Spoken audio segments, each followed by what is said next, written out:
Good evening. Anna Kavanagh here from the Irish Inquiry with some breaking news on the Strokestown eviction. It's Friday, the 23rd of August 2020. And before we get into that breaking news, I would just like to thank Stephen Kerr, who is making this live stream possible. Stephen does all of this work on his own, and he would really welcome some people with specific skills like videography or editing skills to help out. You can go to the Irish Inquiry website. There is a drop-down box, help us. You can enter your details there and make contact with Stephen that way. Very sad news, breaking news, in fact. The three McGann members of the McGann family who were evicted from their home on the 11th of December 2018 were arrested earlier today and taken to the Garda station in Castlerea. And I have Colm Granahan here with me. And many of you will remember Colm from a few weeks ago. Colm is the founder member of the Anti-Corruption Task Force, and he chatted to us on Central Ground a couple of weeks ago. Thank you so much for joining us at very short notice this afternoon, Colm. Thanks for having me, Anna. It's great of you and Stephen to be able to do this for the family that's involved. Thanks very much again.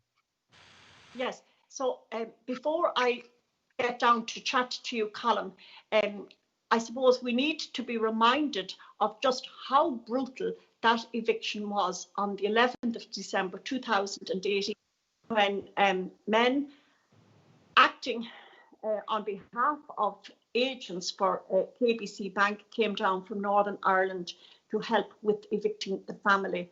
And we have a short video clip now of what actually took place that morning. And I would advise you that there is some strong language in this video clip. Hey, everybody stand there and watch this happen. Private property. You're on private property. I'm not on any private property. Hold.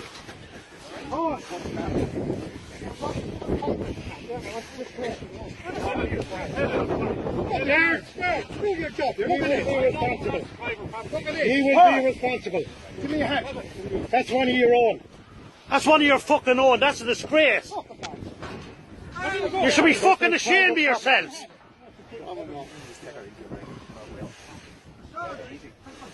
No, you take it easy, mate. Get off the property.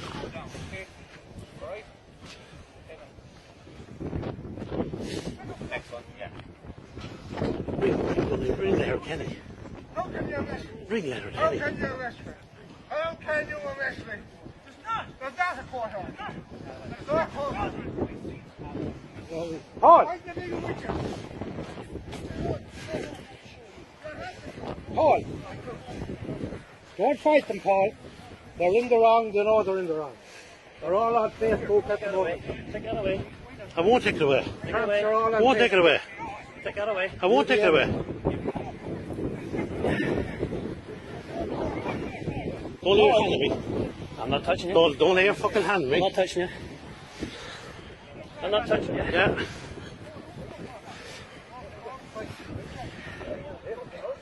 You're men or something else. You should be fucking ashamed of yourself. I'm not ashamed. Fellow Irishman here, you're a fucking disgrace. You're English? British. British, oh yeah, British bastard. You ran once before, you Yes, bastard, you'll be run again.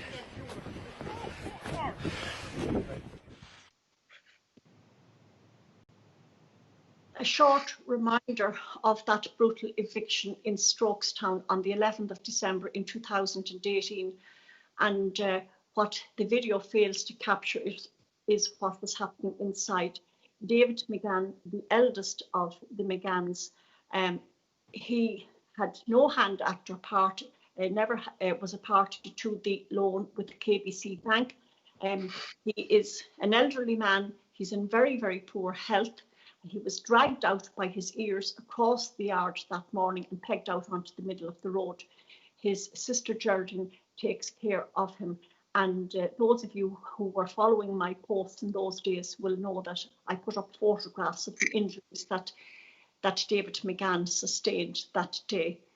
In that video clip, the man lying on the ground is actually retired Garda Kevin Taylor, who was injured and later that day went to Ballinasloe Hospital, I believe.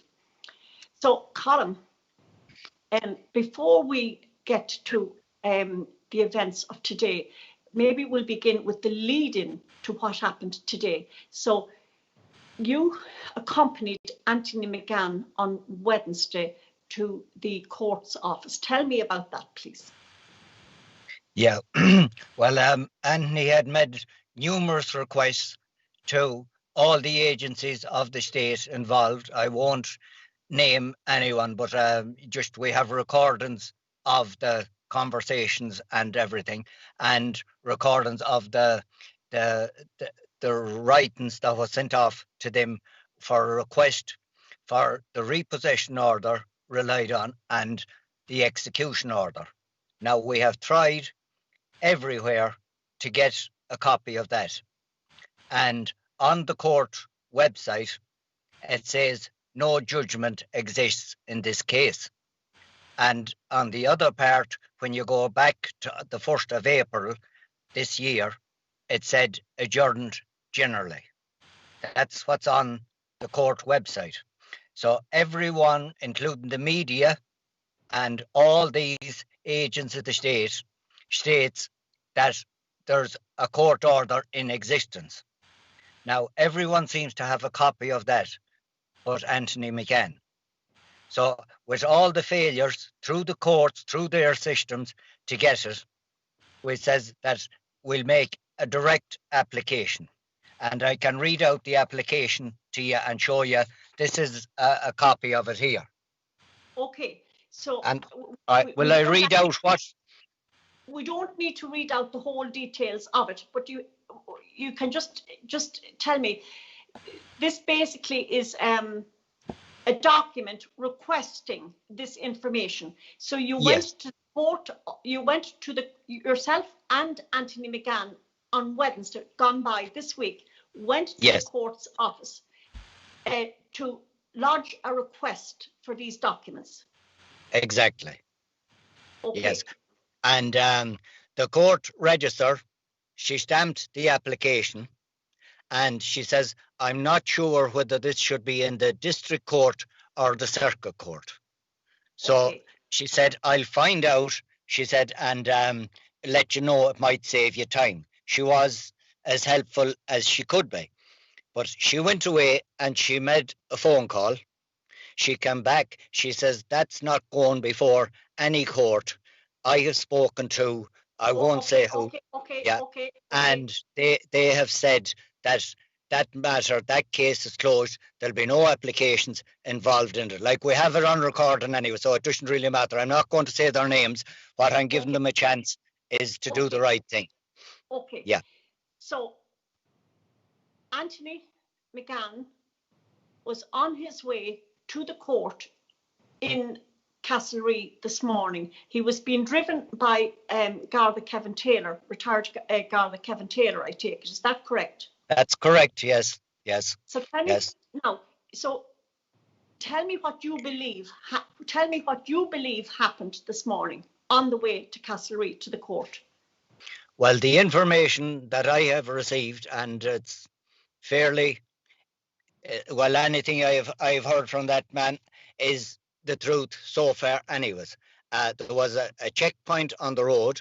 There was an inspector at the checkpoint, asked Anthony McGann to get out of the car, and Kevin, being the retired guard, asked about the warrant. They said they were arresting him. So he asked about the warrant, and he didn't have a warrant. He had no paperwork.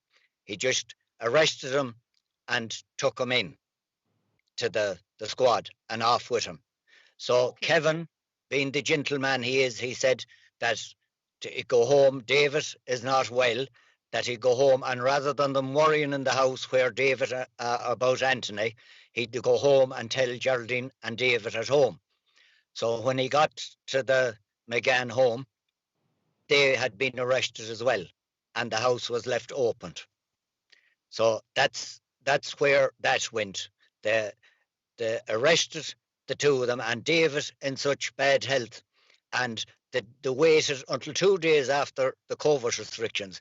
I never heard or don't know the existence of any High Court warrant, but as we speak now, it seems that they're on their way to the High Court. So as we speak, that's the information we have, and yes. you know, as nobody has been speaking to the McGanns, I can confirm that nobody has actually managed to speak directly to the McGanns today, but our information is that they are en route to the High Court in Dublin. And just to pick up on that point there, Colin, David McGann has a number of ailments, but among them is he's a chronic asthmatic. And yes.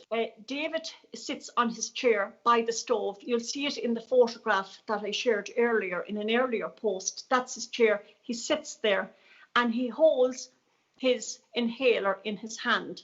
And when you're sitting there chatting to him, having a cup of tea, you know, at periods he will actually use his inhaler. He's a chronic asthmatic, and he will be one of those people. He's aged, and he's also got, as we say, respiratory problems. He's in one of those high-risk categories for COVID.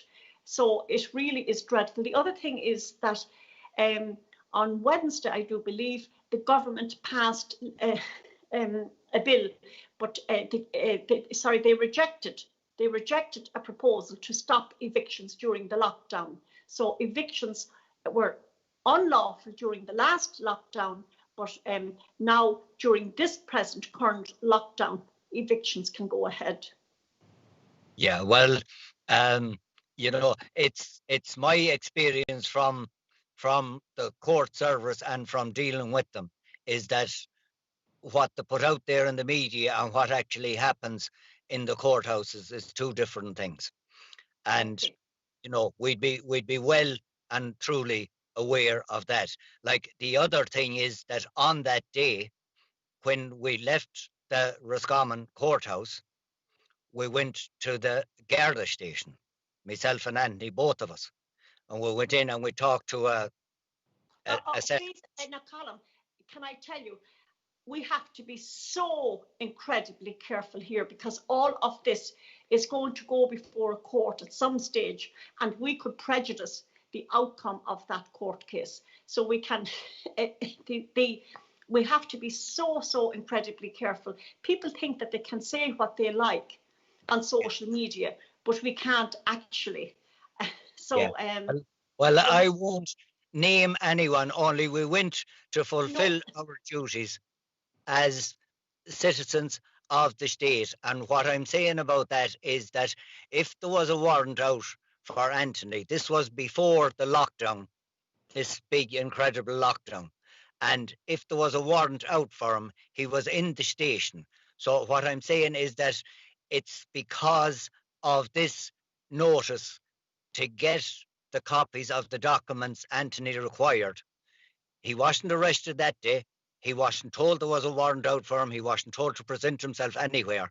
But this morning, he said that to the registrar in Roscommon that he'd be turning up in court this morning. And before he got to the court, they had the roadblock. So you can presume what you like from that. But okay, and that is a very, very relevant point there, Colin, that if there was an arrest, a warrant for his arrest, he would have been arrested the day before yesterday, Wednesday, if that warrant did exist. So obviously, what has happened is on foot of his attempt on Wednesday to set in train measures to get copies of the court documents that led to the eviction. And as you know, I was told that they were never ever produced in the High Court. And one of the judges, in fact, said that he believed that they existed. He didn't need to see them. So, Colin, I was in the court that day. Yeah. You Yeah, were in court that day. it Now, we was can't name the judges, and I don't actually no, want to get into it because I'm actually so nervous of yeah. saying the Well, wrong thing. don't be, I won't name anyone, but I No, was in court that day, and when it was brought up, what the judge says, the court is happy an order exists. okay, That's what his exact words. I have listened to it on the recording over and over again, every word of that case, and what he said. okay. Uh, we're losing Colin there. Oh, sorry, am I back? Your situation now back at the McGann house. I understand, Colin, that there are a number of people now minding the house for the McGanns while they're away. Yes, yes, definitely, and we had to stop people of coming. There's that many people willing and ready to come. We had to ask them to stay away because we don't know what the situation is, and there's enough there anyways. That's the ways that I'll put it to you now, and in the surrounding areas, there's enough of Okay. people willing to support them. And right. Okay, well, thank you so much, Colin, for that update. If you have just joined us, the three McGann siblings, Anthony, Geraldine and David, were arrested this morning in two separate arrests. They were taken to Castlereagh Garda Station. Nobody has been in contact with them since this happened this morning, and it is our understanding that they are being taken to Dublin to the High Court. And so we're really, really relying on you, please, to share this video and to get word out there, because this is not just about the McGann family. This is about all people in Ireland that have a mortgage, that default on their mortgage or default on a payment or get into difficulties with the bank, that they can come in and do this to you. So we have to take a stand on this issue. We took that stand back in December 2018, and the McGanns have been in their home ever since, and we have to continue to take that stand, and we are dependent. We're all in this together. There is something morally wrong in a country where a man who is chronically ill is arrested in these times, particularly with COVID, and taken away from his fireside chair. You know, it's wrong, and we have to take a stand against it. And I will remind you that David never had any dealings with the bank. David was born in that house. He was actually born in the house. He's never been away from it, and it has been his home for well over 60 years. And I believe that he's entitled to live out the few years that he has left, you know, in peace and contentment at the fire without this happening to him. We'll keep you updated throughout the evening on what is actually happening. If you keep an eye on my Facebook page, I'll put up posts as I get information, as I get further information. And maybe, and this is just a maybe if we have, you know, news of major significance, we'll go live again tonight. So thank you for watching, and please, we are relying on you, the power of social media, to share all, you know, to just share this video and get word out what is actually happening in Ireland, because this is not about the McGanns, this is about the people of Ireland and what they're facing. Thank you so much for watching. Can I come in there? Yes, And yes, Colin. yeah. Yes. What I'd like to get across to the public as well, and it's on David's behalf, is that when all this was going on and after him being assaulted and everything like that, and would you believe the concerns that David had was, had they killed his cats? Was his cats all right? Were they hungry? That was David's only concern. He didn't really realise or understand what was going on with all the thugs that was there and all everything. But he did. That was David's concern about the animals. I Just know in the case of Geraldine had two sucked calves in the shed. They were her pets, And Yes. those calves were gone when she returned home, and they have never been found. The other thing that deeply, deeply upset Geraldine was that when her mother died, the evening that she was removed from the house and brought to her remains were brought to the chapel, they locked her bedroom door, and that door remained locked for many years. It was never opened. But when they returned to the house, they found that their mother's bedroom door had been smashed down, and she just found that was really a desecration of her mother, of her late mother. So, Exactly. Colin, I want to thank you. Thanks I very want to much. thank you sincerely, and I want to thank you for the work that you and the Anti-Corruption Task Force, and indeed all the people out there that are volunteering their time to help people that are in distress. And like Colin, if you don't mind me saying so, myself and yourself are of an age where we should be sitting by the fire in our bedroom slippers, enjoying our retirement. And I know that you have a bit of a gash there on your head, a bit of a plaster on your nose, but that has to do with an accident that you had earlier today on your farm. So yes, well, I'll tell you when it came about.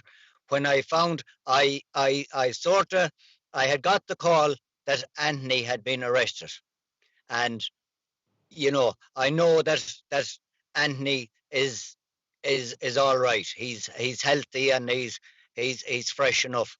But when I heard that David and Geraldine had been arrested, I lost the run of myself. That's the truth. I could not believe that in the situation like that it has arisen, that it actually put his life in danger, and he's so feeble. It doesn't bear thinking about. It just shows the complete disregard. They can lock me up for covert breaches, but they seem to be able to do them and put anyone in danger that they like. So it's just people, see what's happening. Just take a look at it. Don't look at your newspaper and read that, oh, this order happened, this order happened. It's completely lawful. They are breaking the law. Check out what's happening, each and every one of you, because I'll tell you, the banks are frauding the people. And, as you watch this and as you see, and I hope that Anna will get the first chance to disclose it, we have the proof, but we cannot. We'll leave it at that. We'll leave it at that, Colin. We have to be so careful. You did use the word fraud, and in actual fact, you are merely quoting the Master of the High Court, Edmund Honohan, who said that. So thank you so much, Colin, for that. And I will sign off now, and thank you who have been watching this, and please share the video. Thanks a million to all.